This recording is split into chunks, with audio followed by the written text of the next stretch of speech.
Okay.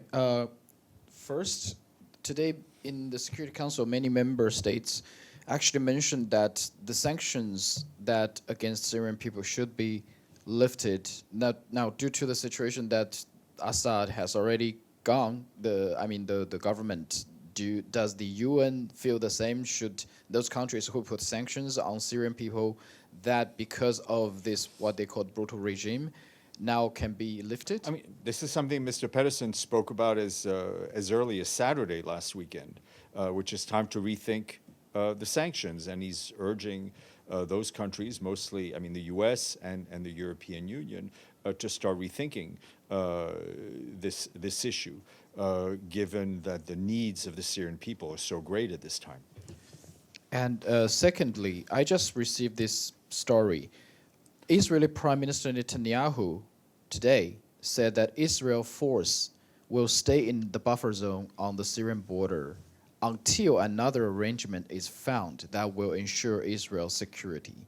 You know, last week we heard that it's a temporary measure, but it seems this temporary measure to have this buffer, to expand the buffer zone, would be long. Any reactions? The presence of the Israeli Defense Forces in the buffer zone is a violation of the 1974 disengagement agreement, and we report on that. We just did. In fact, I just did proactively a few minutes ago.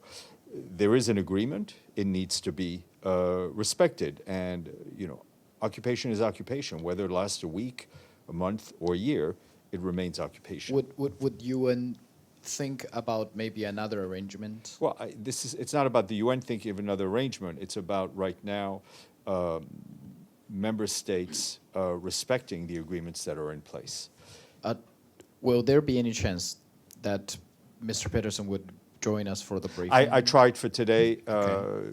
My magic is obviously not what Edie thinks it is. You need to increase your magic power then. Yeah. Okay.